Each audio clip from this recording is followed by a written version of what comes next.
A gente fala agora sobre a expectativa do depoimento do ex-ministro da Justiça, o Anderson Torres, à Polícia Federal.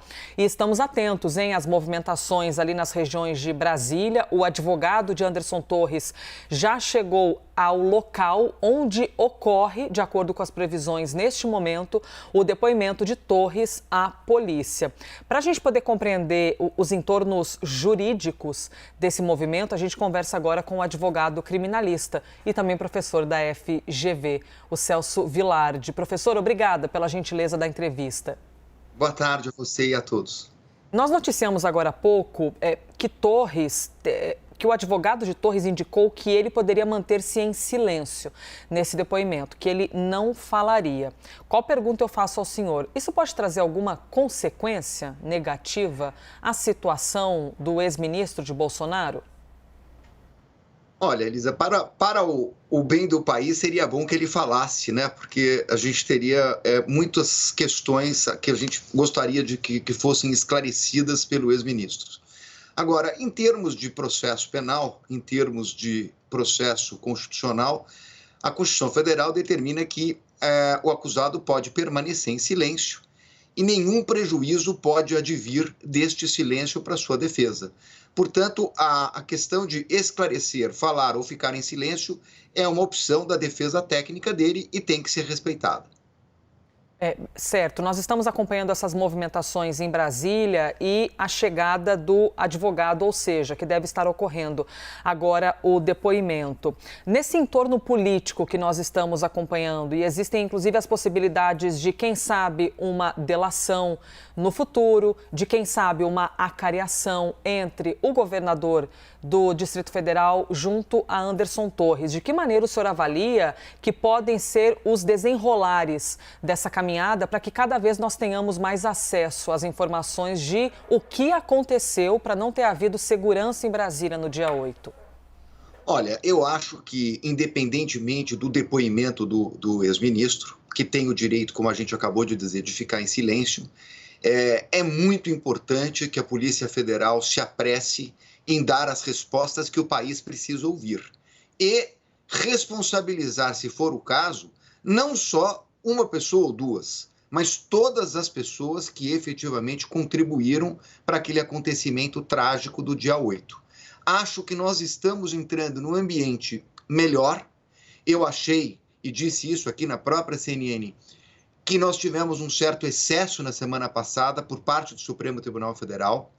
Achei também que o Ministério Público tinha sido muito tímido até o dia 8 de janeiro, e na própria reação ali na segunda ou terça, mas o que nós estamos vendo hoje é que o Ministério Público já apresentou denúncia. A denúncia, no meu modo de ver, está correta, fala em Estado Democrático de Direito e não fala em terrorismo. Então as coisas vão se acalmando e com um pouquinho mais de calma, eu tenho a impressão que isso vai favorecer o trabalho da Polícia Federal para dar as respostas que nós efetivamente estamos precisando. Essa sua resposta nos traz muitos pontos interessantes, eu gostaria de repercuti-los. Ouvindo sobre a decisão do Supremo Tribunal Federal, de que maneira o senhor avalia a decisão de Moraes ao ter decretado a prisão preventiva de Anderson Torres? Olha, eu confesso que eu achei um pouquinho excessiva. Eu queria dizer que eu compreendo a reação dura, né, do Supremo Tribunal Federal. Eu acho que nós devemos ao ministro Alexandre o Estado Democrático de Direito ter sobrevivido a tudo isso. Ele teve atitudes firmes e fortes, mas achei que a decisão de prisão não era necessária naquele momento. Eu não vi nenhum fato concreto que justificasse. Não conheço as investigações, só li a decisão. Então, achei um pouco excessiva. E também achei excessiva a aplicação da lei antiterrorismo naquele primeiro momento que aconteceu na semana passada em várias decisões. Mas hoje já algumas pessoas parece que foram soltas, 60 pessoas foram soltas. O Ministério Público readequou a questão da acusação, falando agora em crimes do Código Penal de atentados contra o Estado Democrático de Direito, o artigo 359 do Código Penal, afasta-se o terrorismo, e eu acho que agora começamos a entrar numa normalidade que é assim que deve ser no processo penal. Certo. Em relação ao posicionamento do Ministério Público Federal, gostaria de ouvi-lo também, aproveitando que o senhor citou essa questão.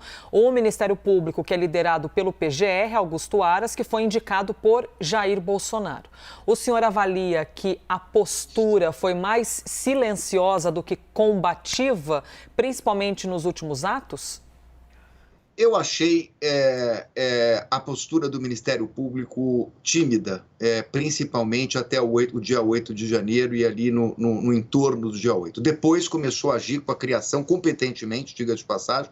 Criticamos, mas vamos elogiar. Agora tem uma força-tarefa instituída, não é? E eu tenho dito isso, já até escrevi a respeito, que chegou o momento de nós discutirmos um pouco do papel do Ministério Público como instituição.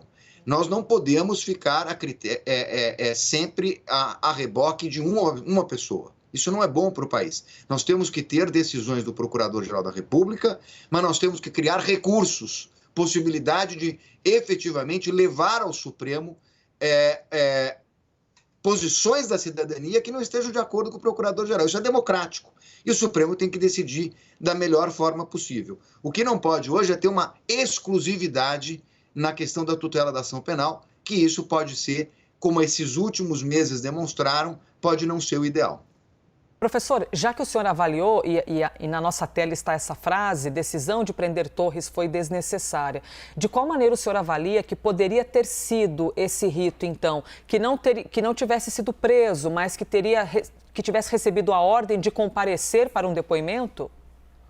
Sim, veja, eu só para deixar claro, assim, eu achei um pouco excessiva a decretação da prisão preventiva e não vi uma fundamentação concreta. E apesar de as pessoas da sociedade quererem sempre a prisão, quando tem alguém acusado, etc., a prisão não faz bem à investigação.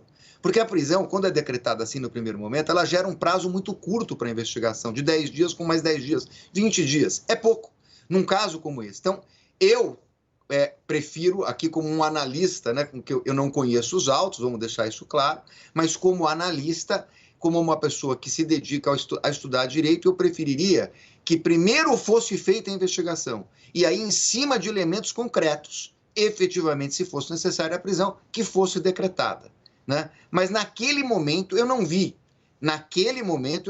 efetivamente uma atitude concreta de atrapalhar as investigações, de fuga ou de um perigo da ordem pública, uma vez que ele estava em férias.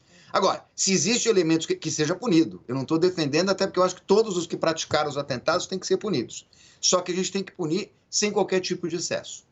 Certo. Bom, aproveitando que nós estamos aqui conversando com o advogado criminalista, que também é professor da FGV, gostaria de ouvi-lo sobre a possibilidade de uma delação premiada. Tudo bem que essa seria uma etapa lá na frente, né? Nós estamos ainda na etapa do depoimento de Anderson Torres à Polícia Federal. Mas trazendo um pouquinho dessa etapa lá na frente, em quais aspectos o senhor avalia que uma delação premiada poderia ser viável? No caso de Anderson Torres, ela pode vir a acontecer?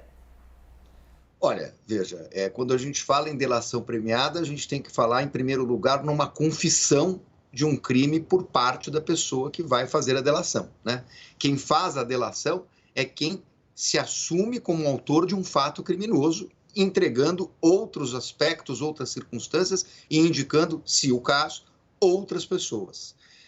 Então, na verdade, é o seguinte, a delação é sempre uma opção da defesa, é uma opção do próprio ex-ministro e do seu advogado que está cuidando da causa. Mas para que ela seja feita, ele tem que efetivamente admitir o ilícito e dizer quais foram as outras pessoas que participaram. Ele pode fazer isso a qualquer tempo, no momento em que ele decidir, ele pode fazer. Ele tem que conversar com o Ministério Público, com as autoridades, para negociar um acordo de delação premiada, que está previsto hoje em lei. Portanto, isso é uma opção da defesa. E ainda que ele faça a delação por si só, como nós já vimos em vários julgamentos, ela não vale como um elemento de prova, mas ela é um indicativo para se buscar outras provas, e uma delação de um ex-ministro seria algo extremamente relevante num processo como esse. Professor, e esse é um processo que nos dá a possibilidade de refletir nas diferentes hipóteses. Supondo, então, que Anderson Torres não apareça como de fato um ator que tenha um protagonismo em todos os movimentos que ocorreram, mas ele era secretário de Segurança Pública. Nesse caso, inação, mesmo que não tenha qualquer conexão política, qualquer conexão com o Bolsonaro ou com os próprios movimentos, mas a inação pode resultar em quê para a figura de Anderson Torres, juridicamente?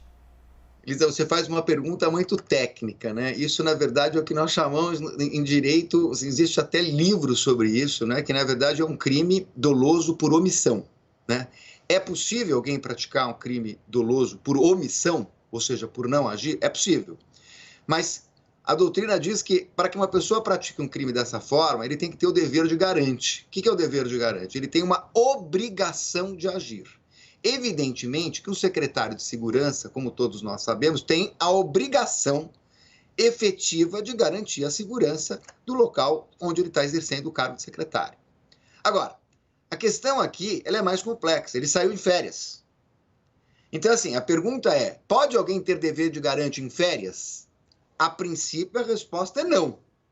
Agora, se ele tomou deliberadamente, aí não é nem por omissão, atitudes deliberadas para desguarnecer a Secretaria de Segurança, e se ele tinha a obrigação de tomar alguma providência indicando e não o fez, aí sim ele pode responder.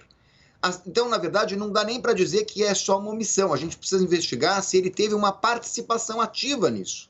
Desguarnecendo a secretaria, combinando isso com mais alguém, não sei. Isso precisa ser investigado. Agora, no caso da omissão, a omissão estando em férias, a princípio a resposta é não. Então, teria que ter um outro elemento de investigação. Eu tenho obrigação de estar no meu escritório. Eu tenho obrigação de, quando eu saio em férias, eu não tenho essa obrigação. Eu tenho obrigação quando eu estou aqui. Agora, se eu não deixei uma pessoa no meu lugar, se proposital, aí eu posso responder por alguma coisa. Professor, olha, obrigada por sempre aceitar o desafio de conversar ao vivo e de resumir tantas ideias, né, em pouco tempo que a televisão nos dá. Agradeço grandemente. Celso Vilardi, advogado criminalista e professor da Fundação Getúlio Vargas. Ótimo dia para o senhor. Ótimo dia, até logo. Obrigada.